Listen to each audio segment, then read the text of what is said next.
Now, Bobby Seale, the clarion call of the Black Panther Party was power to the people. And you spent certainly virtually all of your life trying to give people in the community more power and control over their lives. In the 30 years since you started the Panther Party, how much improvement have you seen in members of the black community's ability to take control over their own lives? I got to put this in context. You know, when we came about, we were sort of in what we call the second phase of the civil rights struggle. It's a hindsight analysis. We were about, not only the Black Panther Party, SNCC in its attempt in the South, trying to evolve political electoral black community unity. That was a time when there was only, what, 400 maybe or so duly elected black politicians. I mean, from the federal all the way down to the Board of Education level. What we see that came out of that 60s protest movement was at the end of the 70s, we're talking about 6,000 or 7,000 duly elected black politicians. At the end of the 80s, 10,000 duly elected politicians. The problem is that it was only half a victory because hypothetically 50% of the politicians ain't worth crap, even the black ones, right? Probably 70–80% of the white ones are not worth crap either. My point is that was the second phase.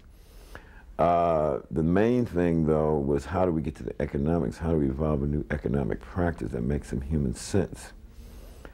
And that is the area, you see. Now, we can talk about and measure from the 60s with the Kerner report, when they spoke of what, 2, 3, 4% blacks were of the educated property owner class, etc. And if we measure with the basic medium income and the levels of discriminations and lack of fair access, fair shares access to education, what have you, and jobs, at the time we made, well, there's been some changes. On the other end, we can look at Black America particularly, and we can see 25% of the African American community with less than $5,000 income a year. Now, as I understand, I mean, the kind of the two foundations of the Black Panther Party was self-defense and self-reliance, self-help. But with the passage of time, I mean, so much of the Black Panthers have become just the self-defense side. The black berets, the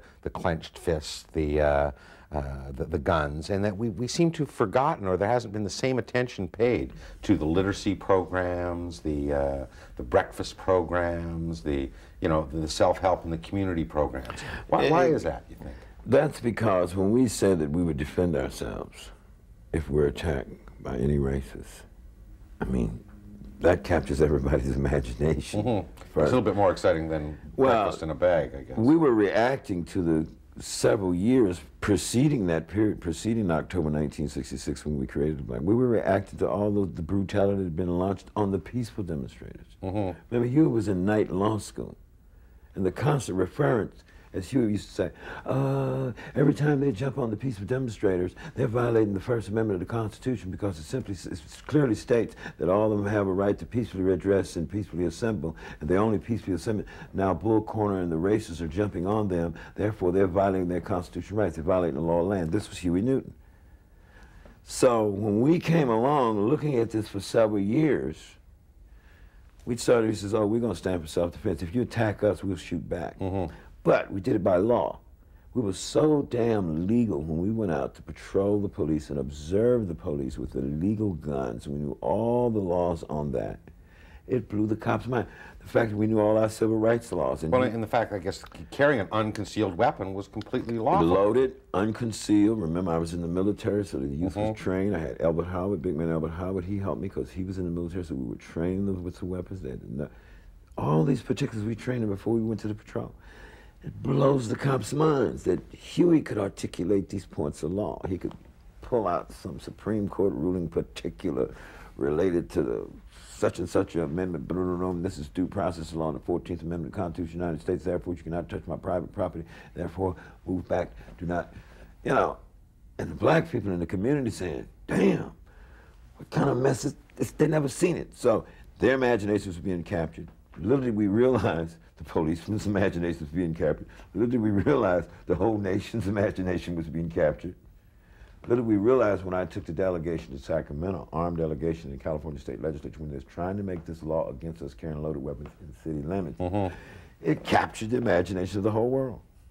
We didn't know this was going to happen. Did it capture, though, to the detriment of the other good work the Panthers were doing in the community? What happens is that this was only in a 6-month period. We hadn't even got to the Breakfast Children program didn't start till '68. The health clinics. Oh, really? That's the point. So all the focus on the Sacramento march. Right. We were a ragtag little group. Before Huey went to jail, there was never any more than 75 people who had been through the party. When I went to California State Legislature, I had 24 males and 6 females, and maybe 5 or 6 other party members who had jobs they had to go to. This is what we had in the first 6 months. But we got this international notoriety. We were like a social evolutionary accident in the middle of an ongoing civil human rights protest that was already there. And we put civil rights right on the cutting edge, civil human rights protests right on the cutting edge.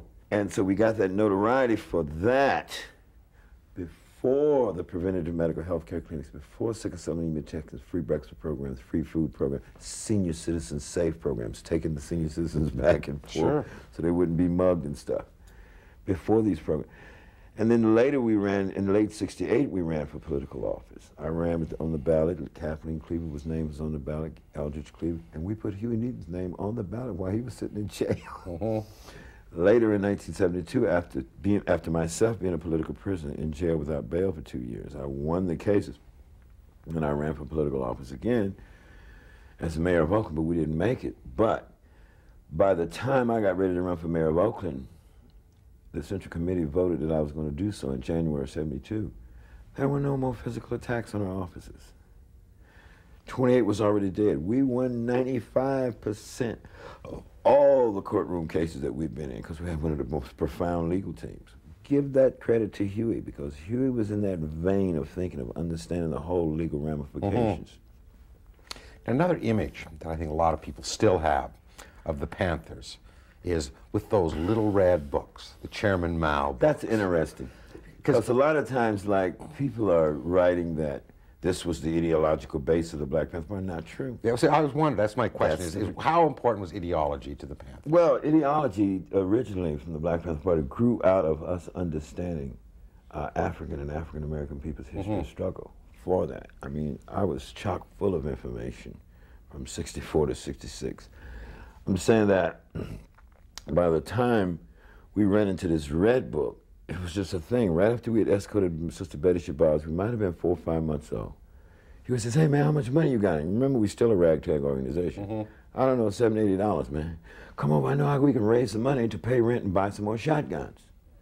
Next thing I know, in my car, Hugh didn't have a car. We were headed to the China bookstore in San Francisco, some obscure location. We get over there and they said, you can buy these red books for 25 cents individually. If you buy them in a pack, you buy them for 20 cents. I said, we'll buy 2 packs. So we bought 50 red books. We went back up to Save This Gate in University of California. We hadn't even read these things.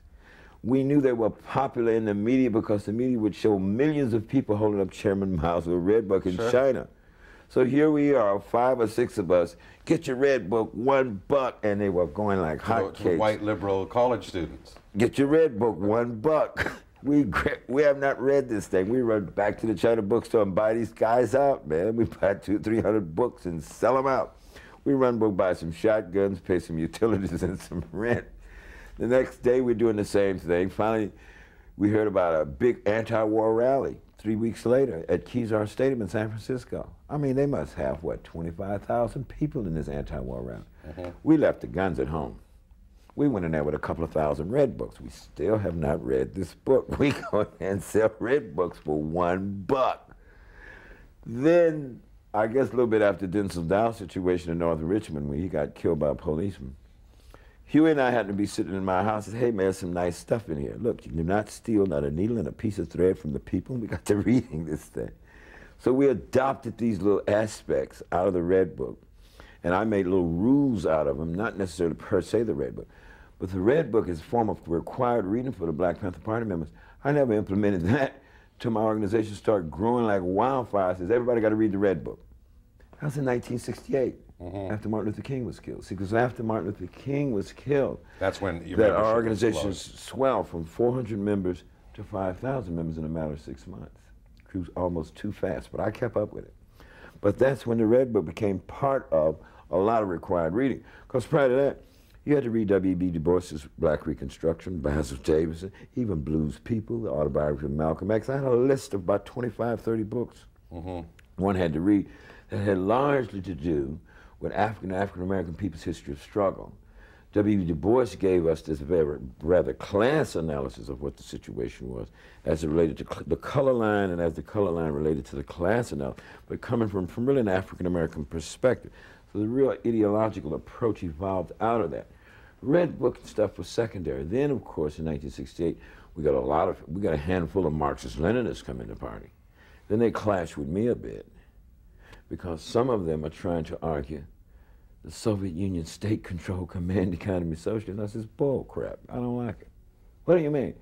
I says, if you're going to argue dialectics, over here you have the avaricious, racist, corporate monopoly capitalists. You're saying that the antithesis to this is Russia's Politburo, state-controlled command economy socialism? What about us, the people, can be in control? This is about power to the people. Our slogan is all power to all the people.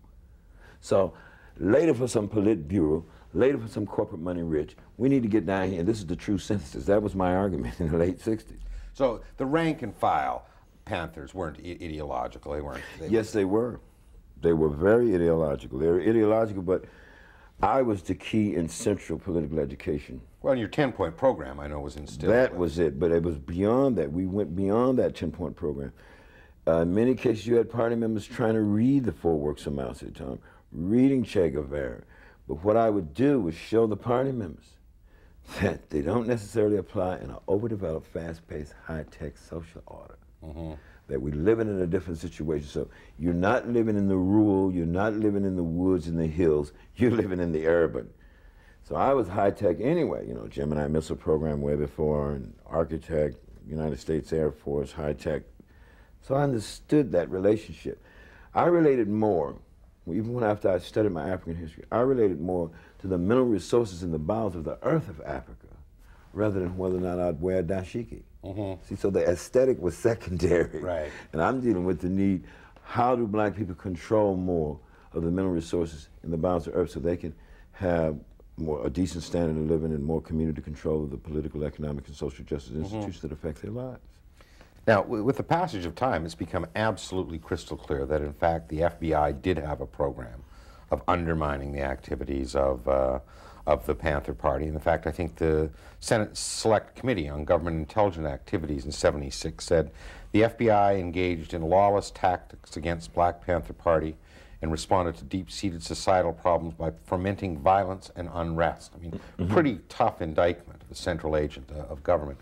Yet it's interesting, I've read in your works that you don't believe that it was the FBI and only the FBI that was responsible for the demise of the Panther movement. What I call the final demise is a difference.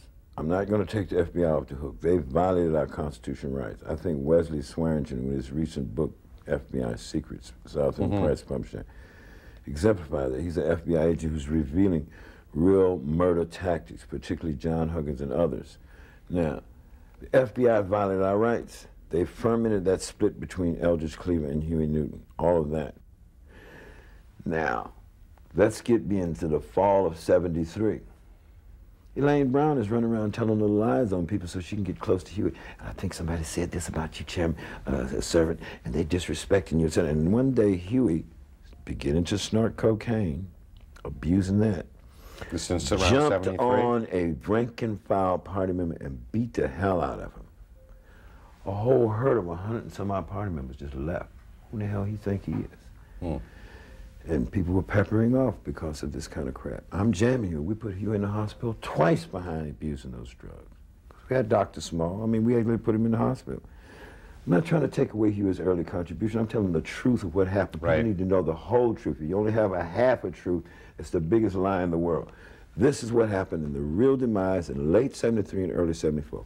In May of 1974, I discovered Huey Newton is trying to take over the drug trade.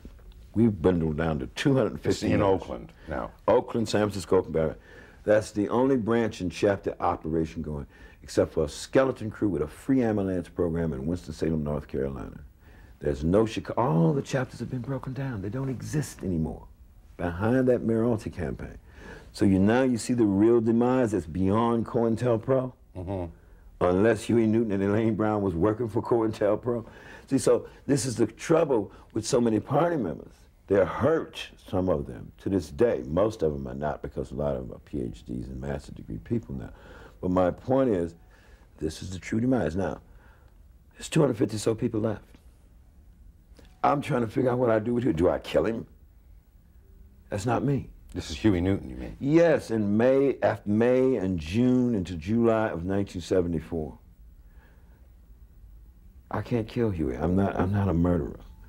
I had organized 5,000 people while he's sitting in jail. I confronted him with this. I says, I resign. You need to resign. The Black Panther Party is over. Oh, doped up. I'm trying to keep that. I says, you're not keeping anything together, Huey. You never kept anything together. You don't even know these party members. I'm the one that politically educated them. I'm the one that taught them demographics and how to set up programs, etc. I'm the one that inspired them. I'm the one that broke down quantitative increase and dialectics to them. You didn't do it. The party is over. I'm going to resign. I want you to resign. The party's over. I walks out. Get out of my house. You ain't nothing but a punk. I says, one thing I'm not, Huey, is you know I'm no punk. So I'm 6 years older than Huey. He knows that if you do me wrong, I will hurt you. I walk out. Next thing you know, I decide I'm going to leave. And when I leave, I'm willing to bet. I'm not going to even let those 250 party members know I left. But when they find out I'm gone, they're going to walk off. And sure in hell, 4 weeks later, Elaine Brown jumps up in a meeting and says, Bobby Seale has defected from the Black Panther Party. Guess what happened? 75% of more than 200 people in the auditorium say, the chairman's gone. I'm out of here. And they roll. Now, some have noted, looking at what's happened to not so much the black community, but inner city problems with cuts in the whole kind of fiscal climate in North America, that the time is right for the emergence of new activist groups, much like the Panthers were in the 60s, today in the 90s. Do you see a lot of the conditions that caused the Panthers to emerge being replicated today? It's very different. In the middle 1950s, we're talking only 400 duly elected politicians. You have over 10,000 now. Mm-hmm. Really, largely, when you talk about pushing, and even though it's not really the final revolutionary struggle, that's already been done. You don't need any guns. I wouldn't even emphasize guns. That's interesting. I was going to ask. They need to network. Every inner-community area need to network 1,000 video cams. There were no video cams in my day. Right. So we had law books and tape recorders and shotguns. So the video cam that got Rodney all we King. had was a tape recorder. But we had to have that shotgun because they would jump on you, shoot you, brutalize you, and murder you. Now, if we can network from the windows and the blocks of the people like a town watch watching police barrack, we're not going to stop them from arresting the criminals in the community. You can't do that because you got too much criminal, dumb behavior that had nothing to do with any ideology of politics, of liberation. It really has nothing to do with it. It's just a bunch of, I'm just saying, so what is a new organization supposed to be about? The first phase was trying to wipe the laws of segregation off the books with Martin Luther King, Thurgood Marshall, Rosa Parks. They evolved the movement to wipe 8. So 15, 16 years later, 90 and 95% of the written laws of segregation was wiped off the books from the 50s to the early 70s. The second phase was Bobby Seale, Kwame Ture, the Black Panther Party, SNCC, Rap Brown, and even OAAU with Malcolm X, when he finally got away from the Nation of Islam, created this secular kind of OAAU organization. That was all about trying to evolve that grassroots political electoral community power to get more participation in the system, right? The third phase is about economic liberation, and it still exists to this day. So whatever organization comes about, we got to get beyond names, and the content must be about higher education and economic liberation. Inclusive in that higher education is not only African and African American people's studies, it's Native American people's studies, it's all ethnic group studies. It's understanding humanity. And also realizing that we're getting ready, this is an information-based economy now. We're not dealing with an industrial age anymore. We were coming out of, while the 60s was part of the peaking out of the industrial age over 300 years. Now we've evolved to this new information-based economy. We're talking about the 90s and moving into the year 2000. So for every little group to jump, we're the new Black Panthers, I'm asking, what is your ideology? Is it about education and economic liberation or not? And if it's not, I have no time for it. What's your take on a lot of the interracial problems that are happening in minority communities in America right now? Black on Korean problems, black on Asian problems. It's because most of that is generated by varying degrees of what I call xenophobic nationalism or naive black nationalism. These nationalist groups speak in terms of separation, et cetera, and so on. And they're coming from an old ideological approach. The problem with that is that they forget that this world is too interconnected and too interrelated. What they don't understand is black unity has to be about helping to humanize the world. I think that Nelson Mandela represents a profound example. Mm-hmm. On the one hand, remember 2 or 3 years ago, Brother Khalid Muhammad. Now, don't get me wrong. I understand Khalid Muhammad's growing up disenfranchisement and the racism, beating him on his head, and probably the police done brutalized him and killed, you know what I mean? And so he jumped up 2 or 3 years ago. Yeah, and when Nelson Mandela and them took over, they need to kill all the white folks. And if there's an old white man in a wheelchair, you need to push him off a cliff. Now, what is that? That's stooping to the same level of a Hitler-type racist Ku Klux Klan. And a lot of times these guys emotionally feel that this is justified because it was done to black folks. Mm-hmm. But that is not the goal objective of the struggle. This is where the right-wing racists on the other end are able to use that to justify a perpetuation of the exploitation, murder, and brutality of people of color. The true goal objective is where Nelson Mandela is coming from. To get control of the political, economic, and social justice institutions, it's going to take him a few years to get greater control of the security forces there and the real political procedure to a point where when he says we're going to have a non-racist society and a non-sexist society, to have a non-sexist society is to focus in on what human liberation is about. That is the goal objective. In other words, black unity only for a catalyst to help humanize the world. What kind of tactics do you think are going to be necessary to gain that economic, social, and political control? What activists out there are doing things that impressed you today?